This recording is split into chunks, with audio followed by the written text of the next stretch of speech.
Death by misadventure, defined as when an individual or individuals takes a risk voluntarily that ends up causing accidental death.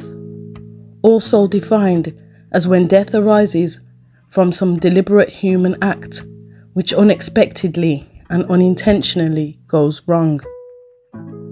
In this video, I'll bring to you 3 stories of individuals who caused the death of themselves or others because of negligent actions. These are some stories of death by misadventure.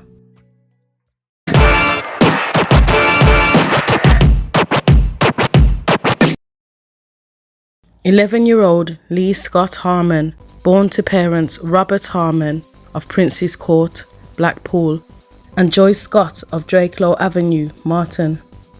Lee lived with his father Robert in the week and spent the weekends at his mother Joyce's home. Lee attended Highfield High School in Blackpool and was described as a generous boy and popular with friends. On Thursday, July the 16th, 1998, Lee was with his father on a day out along Blackpool's Golden Mile. The Golden Mile is a stretch of promenade between the North and South Piers in Blackpool, and it was given this iconic nickname because that mile of promenade was booming with amusement arcades.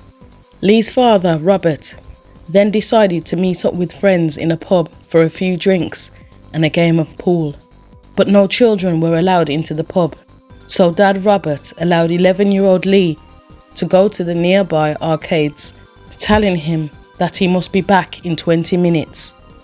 20 minutes later, Lee returned to where his father was and asked if he could have another 20 minutes in the arcades. And Lee's father agreed that he could, on the basis that he meet up in 20 minutes, as I had plans to go to Tenpin Bowling. Lee had gone to the Oasis Centre amusement arcade that was on the promenade of Blackpool's Golden Mile. But when Lee failed to turn up 20 minutes later on the second meet-up, his father became concerned and started phoning around friends and family in search for his son. The police were called and Lee's family and friends began a campaign distributing posters, including placing missing posters in the Oasis Centre amusement arcade, the last place Lee had been seen at. Over 24 hours after Lee had last been seen, a customer that had gone into the Oasis Centre amusement arcades was playing on a machine and happened to drop some money on the floor. As the customer crouched down to pick the money up, something caught their eye.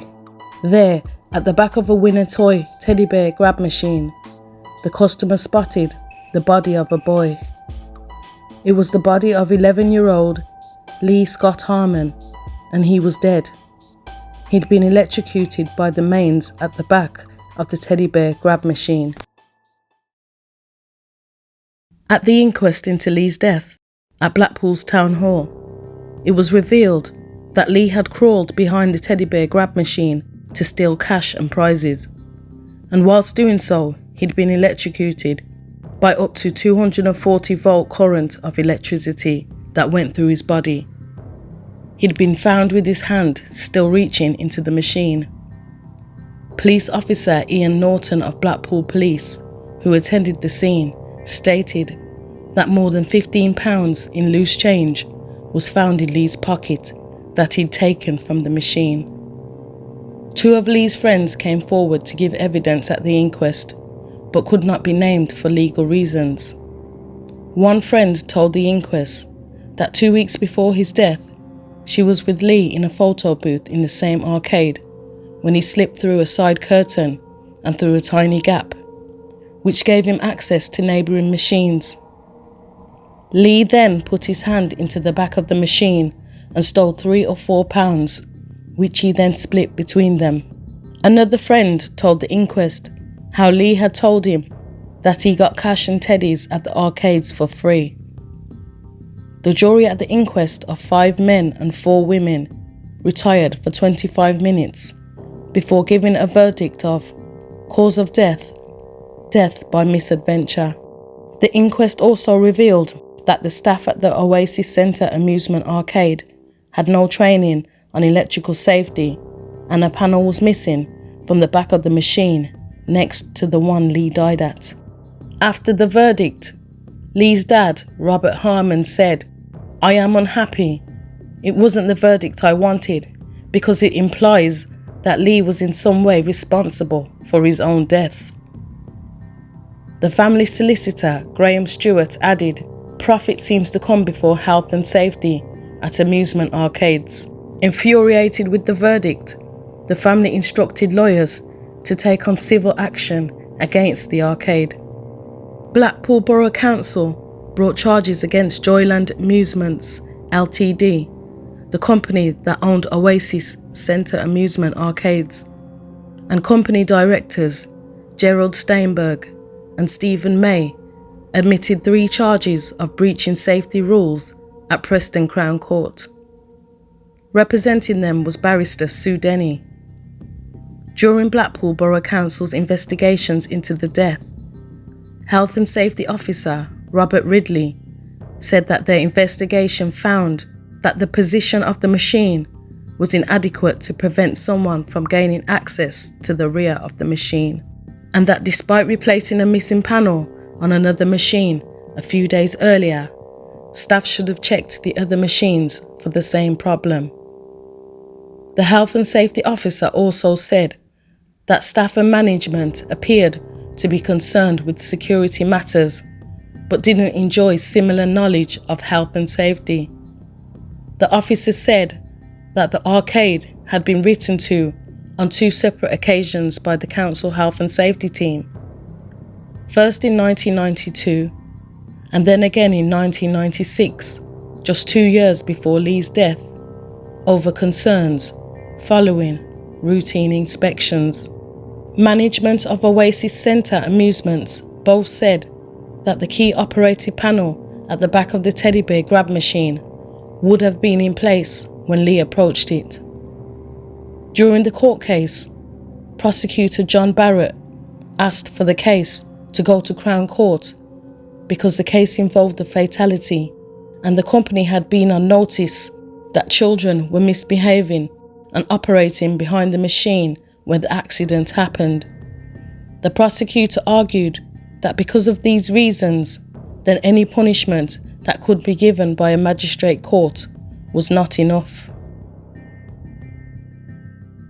The charges against Oasis Centre Amusements were withdrawn a year later, and on the 21st of July 1999, the company was sold to Crown Leisure, a Preston firm, who stated that our health and safety standards are high and we will continue to work at that level.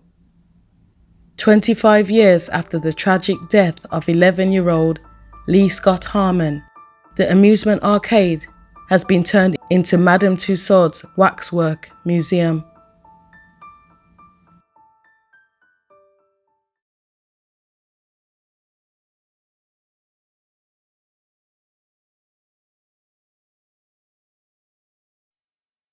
In September 1984, 19-year-old Kenneth Campbell Crawford had just taken a trip to Amsterdam and was on his way back home to Manchester, England.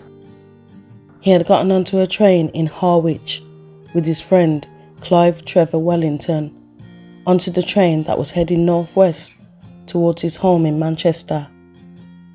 It was just before 10 p.m. and it was dark outside.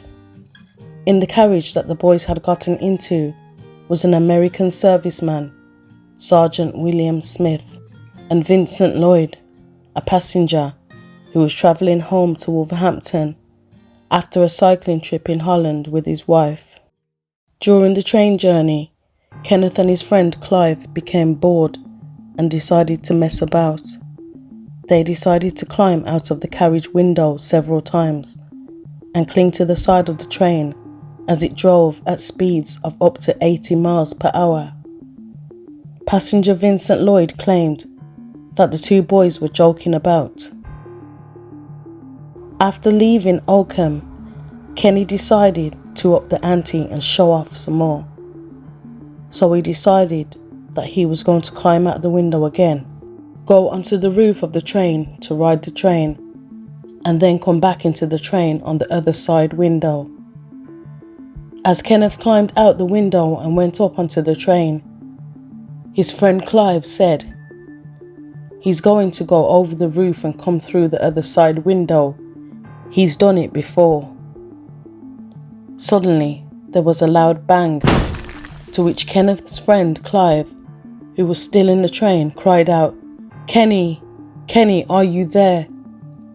Clive then cried out, "Didn't you see the bridge? I think he's hit the bridge." Unbeknown to Kenneth, as he had been on the roof of the train, riding the train had been approaching Tambourine Bridge, which is located just before Ashwell in Rutland, East Midlands. It was a low bridge with only a 3-foot gap between the roof and the low bridge. And when Kenneth on the roof of the train had hit the low bridge, he'd been knocked off the train roof and dragged under the train. Upon realising what had happened, Kenneth's friend Clive pulled the emergency cord to stop the train. Police officer David White of Oakham was one of the first to be called to the scene, where he said he searched the train line and found Kenneth's body 50 yards along the line. He was dead. The police officer described what he saw when he approached the body, saying that Kenneth had been hideously mutilated and his leg was away from the body, which he found first.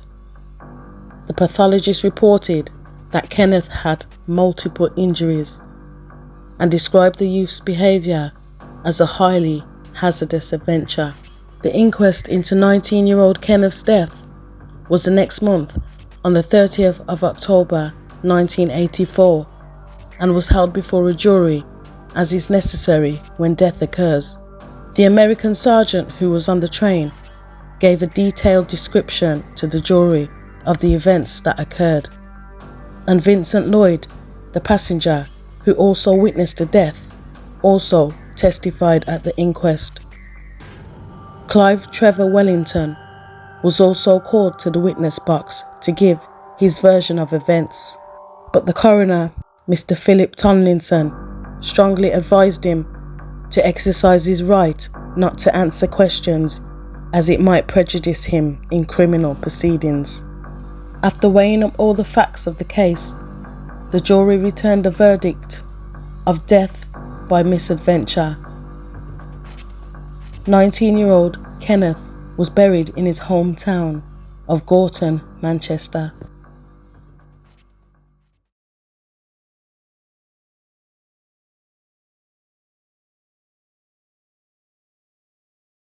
On the evening of Saturday the 4th of April 1992, a group of 5 people had been for a night out.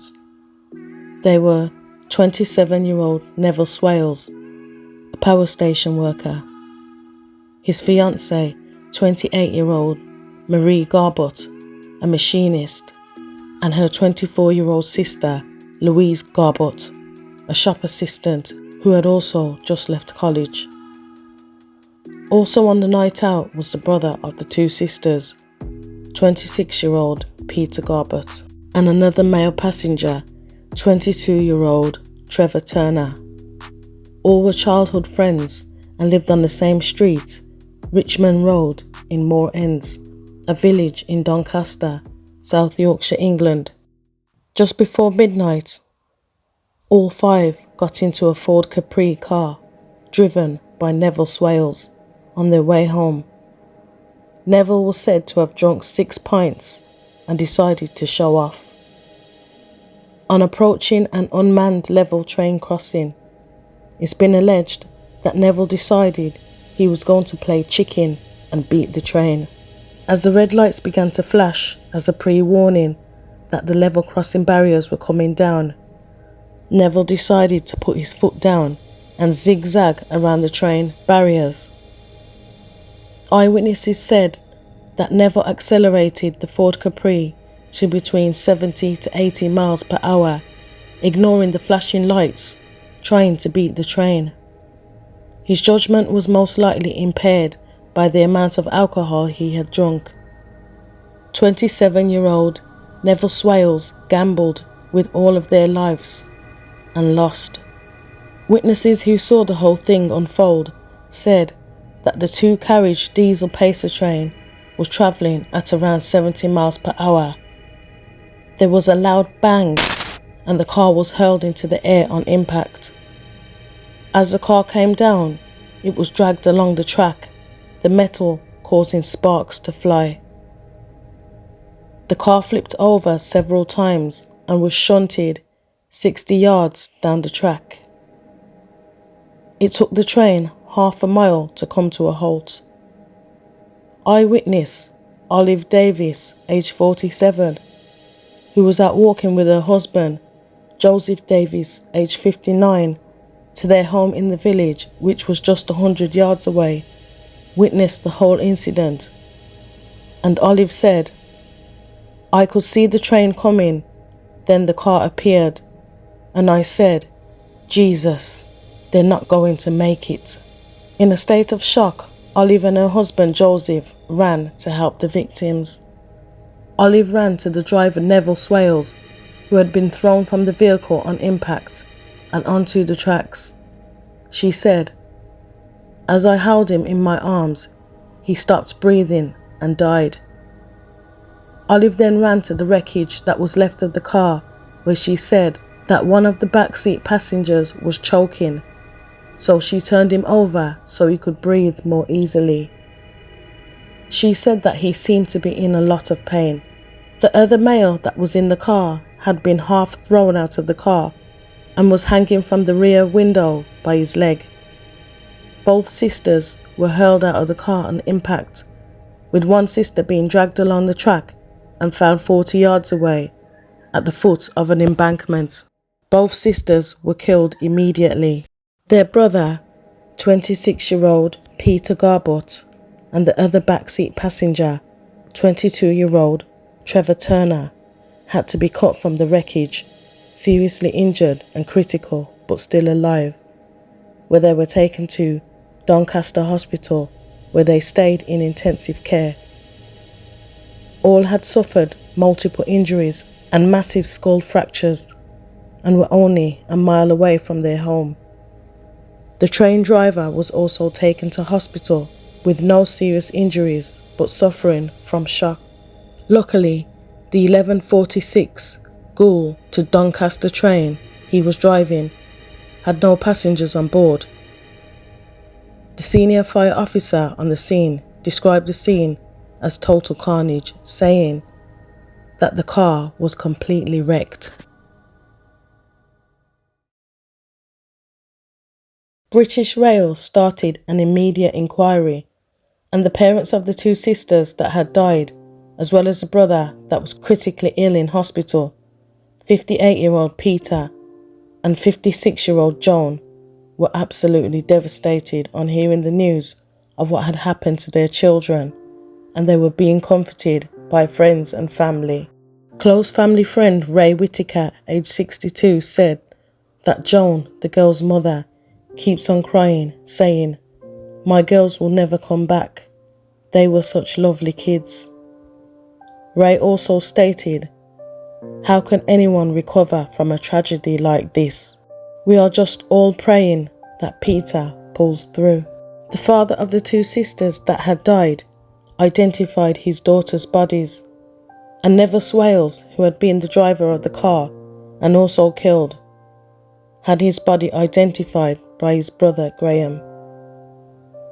The coroner, Stanley Hooper, said that Neville had 188 millilitres of alcohol in his blood and was more than twice over the legal limits, and his fiancée Maria was also over the limit. At inquest into the deaths, it was claimed that Neville had been seen previously trying to beat trains. Imelda Turner, the sister of 22-year-old Trevor Turner, one of the survivors of the crash, said that she was once in a car behind Neville when she also saw him dicing with death by trying to beat the train. That time, he was lucky. Neville Swales' father, John Swales, said that his son Neville took life as it came and lived for each day. The inquest came to a verdict of unlawful killing of the two sisters and death by misadventure on Neville. The two survivors of the crash, 22-year-old Trevor Turner and the brother of the two sisters that died, 26-year-old Peter Garbutt, say they have no memory of the crash.